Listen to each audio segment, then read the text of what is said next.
against the defenses, quick rushes at the entrance to the pass that seemed destined, each and every one, to carry forward as a spearhead of the impending attack. But Tail Riverine had other plans. Separating his army under cover of darkness into a series of commands, he positioned them all across the vast sweep of the Strelahine, north and south for as far as the eye could see. When elven flits flew out to have a closer look, bands of harpies brought 2 of them down, and the rest quickly turned around. Thus, when the attack finally came, it caught the unsuspecting elves by surprise, in more ways than one. Instead of a head-on assault against the entrance to the pass, the enemy came at them from the flanks. Led by their lighter, more agile climbers, they scaled the forested slopes in simultaneous strikes, intended to break through and get behind the defenders massed at the pass. Attacking not in large groups, but in small clusters, they used the rocks and trees for cover as they swept up the cliffs in record time, barely slowing as they came, swarming over the front ranks of the elven defensive positions and killing everyone not quick enough to fall back. It was a variation on the tactics Tail Riverine had used, and it was equally successful here. In minutes, the wings of the elven army had collapsed and gone into retreat, and the Jarkaroos were atop the rim of the Valley of Ren on both sides of the East Pass. Sienarish acted quickly to counter this advantage, sending warships from the fleet to either side of the valley to drive off the attackers. His orders were clear. Use fire launchers to burn them out of whatever concealments they tried to find, and chase them back down the slopes to the plains. Don't let up until the rim of the valley is retaken. A trio of warships moved into position on either side of the valley and launched a sustained attack. Because the elves did not have the use of flash rips, having adhered to the rules established following the end of the war on the Prekendoran, fire launchers were the strongest weapon the elves possessed. It quickly seemed as if that would be enough. The demonkind resisted only briefly before falling back, a steady, if grudging retreat that required the warships remain in place and continue to fire on them as elven hunters driven back earlier slowly began to reclaim lost ground. But at this juncture, the main body of the Straken Lord's army attacked the pass as well. Armored giants and thousands of goblins swarmed through the staggered clusters of obstacles created to slow them as if they weren't even there. Dozens died or were injured in the effort, but the rest kept coming. The elves met them just inside the pass, solid walls of spearmen crouched behind shields, while elven longbows rained arrows from perches higher up. For a time, it seemed the defensive lines would hold, but the enemy forces were too strong, their numbers too great, and eventually the lines began to sag. At that point, Sienarish sent another 2 warships to buttress their efforts, the great ships of the line sliding down the length of the valley and settling in to either side of the enemy, which had pushed the defenders all the way out of the pass. Using rail slings and fire launchers, the airships struck back at the demonkind, shattering the front ranks of their assault and forcing the rest back into the shelter of the pass. The battle was joined. Attackers and defenders locked in combat within the East Pass and atop the valley rims to either side of it, when the dragon reappeared. It swept down out of nowhere, swift and agile, eluding the charges fired from hastily redirected weapons aboard the airships facing the pass, snaking back around behind them. Sitting astride the great beast, the armored black form of the Straken Lord howled. Seconds later, fire exploded from the dragon's widespread maw and sent the light sheaths, masts, and decking of both warships up in flames. Saoirse couldn't save them. She was already running back across the rim of the bluff, having sighted the dragon moments earlier and knowing at once what it intended. But she wasn't fast enough.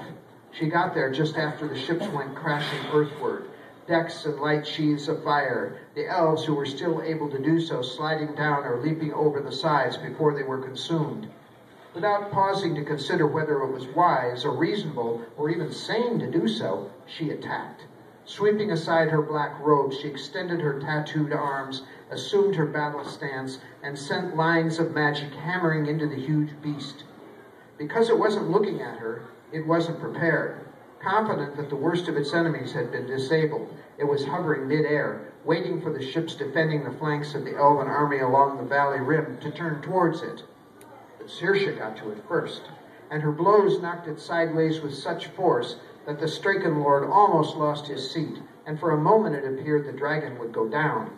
It staggered wildly in mid-flight, wings beating frantically to keep it aloft as it swung about to trap the source of this unexpected assault.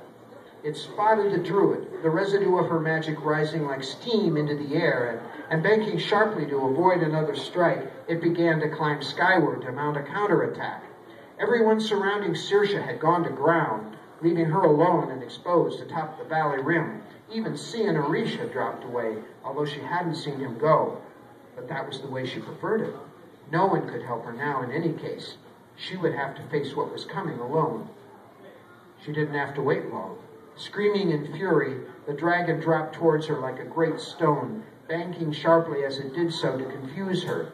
She struck out at it anyway, but her strikes went wide each time, and when the dragon was on her, it tore into the earth as it tried to crush her, claws extended, ripping out great gouts of earth and rock, the Straken Lord urging it on. But Saoirse was already gone. Using magic, she slipped the attack like a ghost, momentarily disappearing until she was suddenly 20 feet away. The dragon swung about, but she had its measure now, and her magic slammed into it once more, singeing its scaly body, burning away whole sections of armor. Then the Straken Lord's scepter came down, pointed towards her, and something hard and brutal caught hold of her, picked her up, and almost threw her off the cliff top. She only just managed to save herself by clutching at clumps of scrub grass as she was tumbling over the edge. Then Saoirse lost all perspective. She was in full battle mode as she leapt back to her feet, her warrior blood and training fueling her response. She lashed out at the Straken Lord, nearly unseating him a second time, but the dragon was using its fire again, and she was forced to throw herself out of the way as the bluff around her went up in flames. The dragon lifted off, still breathing fire, trying to finish her. She fought back frantically, her magic shielding her, dispersing the flames. The dragon banked away, momentarily breaking off the attack, though its fire continued to fill a sky gone dark with smoke and ash. She waited on it, waited until it came back around, crouched low to the ground to make herself as small as she could manage, hardened herself against what she knew the Straken Lord would do to her with that scepter if she carried out her plan, hesitated to be certain of her target as the dragon swung towards her. Then she lashed out with every particle of magic she could muster and struck the beast full in its closest eye. The dragon roared in pain and fury, whiplashing its head from side to side in agony, the eye gone, blood streaming down its face. In the same instant, while all of her concentration was focused on the dragon, the magic of the Straken Lord's scepter slammed into her, caught her up, and threw her back like a rag doll. It felt as if every bone in her body had been broken. A small portion of her magic had been diverted to protect her from the expected attack, but she knew at once it had not been enough. And then she died. Oh no, I made that up. So as you can tell, I am keeping my word here, even though it's taken me a while to do so, like 5 or 6 years. And I'm going to wrap up the whole forbidding Straken Lord, Brienne Olmsford saga in this last book. And all those loose ends that people have been saying, but what happened?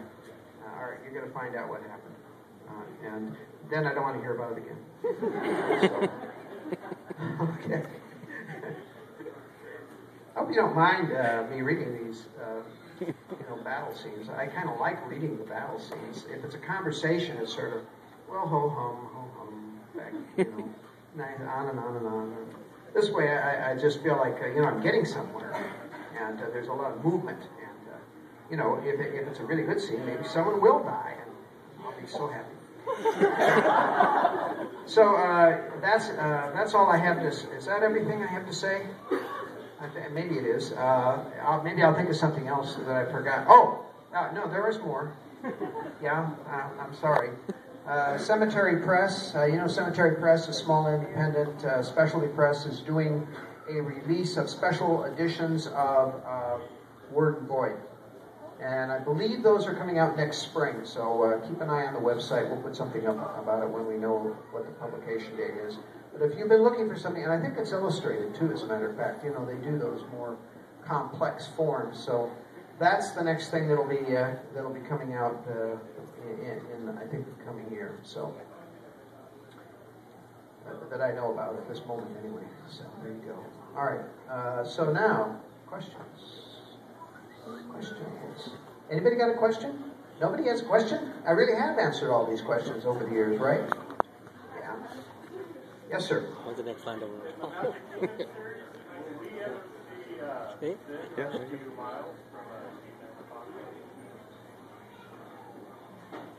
In the Magic Kingdom series. Anybody remember the Magic Kingdom series? Yeah? All right, thank you. Will Ben ever rescue who? Oh, Miles? No, we don't care about Miles. You know, he's a lawyer for crying out loud. I don't know. You know, I haven't thought too much about Magic Kingdom lately, except I've thought about the movie a lot. But other than that, the books are, you know, they're in abeyance until the movie either drops dead of fatigue, or they actually make the thing. In either case, at that point, I'll probably leap on that last Magic Kingdom book that I've got hanging fire out there that I haven't done anything with. Yeah? All right. Anybody else?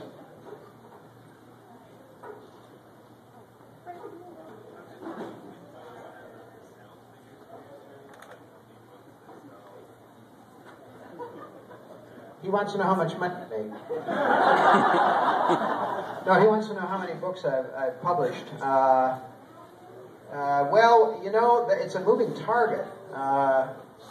These days, when people ask, they break it down domestically and worldwide. I think domestically it's over 30 million. Worldwide it's over 50 million. It's a lot of books, and I feel like I've written every one. Every one of the 50 million I'm talking about here. But I've been doing this for 35 years, so, you know, that's why we did the annotated sort of genre last year, was to celebrate the 35 years of endless genre books. And, you know, the publisher insists on a new subtitle for every single series that I do. I'm running out of names. You know, we're down to, well, we got two choices. We have the telephone book of Shannara and my own personal favorite, 50 Shades of Shannara. So, you know, if you can add to that pantheon with a suggestion, don't hesitate to do so, because I'm frankly getting awful tired of coming up. And then they never like the names anyway, you know. You give them a name and they say, well, that's not very good. How about Heroes of Shannara? And I say, that's great. What an original idea that is. Why don't you just jump out a window? Anyhow, I'll do my best. Okay. Yes, ma'am. Am I going to make a movie? Well, I don't know. Have I not talked to you? I haven't been here in a while, have I? Oh, okay. I apologize. Well, I'll just talk for a minute about movies. Magic Kingdom is in screenwriting hell. How's that way of putting it? We're in our third draft of a script, and hopeful of having it in by the first part of April. At which point, if the script is good enough, they will move ahead with the movie. If it isn't, then we have the fallback position of, well, we have to do it with someone else or whatever. That's what will happen. This is a movie effort that is at Warner Brothers right now. It has a production company called Weed Road attached to it, and Steve Carell is set to star as Ben Holiday. Pretty good, huh? I like Steve Carell. Yeah. I think he's perfect, actually. And I keep saying he's perfect, but then I see him, you know, looking at what this progress is and thinking, surely I can find something else to do so I don't starve to death waiting for this to happen. The other project is with Shannara. That's with a company called Sonar Entertainment, and Sonar Entertainment, with my blessing, I want to hasten to say, intends to do this in a Game of Thrones model. So it will be on some kind of television type of series of 10 to 12 to 13 to 15 or whatever episodes. We will do Elfstones of Shannara. That's what I said. But do we have a screenwriter? No. So we're working on that too. Yes, ma'am. How much are you involved with the screenwriting for the movie and for the TV show if it ever happens? How much am I? Who's listening to this? How much am I involved with the screenwriting? These two efforts. I don't have anything to do with it. That's why the microphone mic is moving. Until further notice. I do have approval of the Shannara project, of all of the aspects of the Shannara project. Magic Kingdom's a different kettle of fish, and we have a screenwriter working on it right now. I don't have anything to do with that except to offer comments and to light a candle in the... Oh. All right. Candle in the window. So I'm hoping for the best on a third draft, and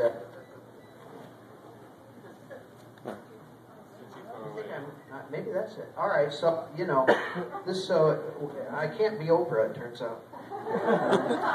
I'll come up here and stand so I don't get too far. So anyhow, I hope to exert some influence over the project, just by being annoying enough, I guess. I don't know. But you never know about these things, so all I can say is I'm going to do my best to keep it on track.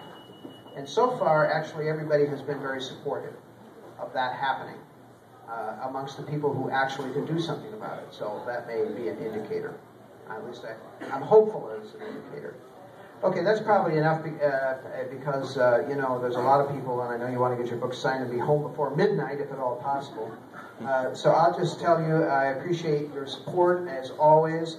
I appreciate your taking time to come out tonight to say hello and get your book signed, and I'm hopeful that I can continue to support your reading habit ad infinitum. Thank you very much. Thank you. As a reminder, we are signing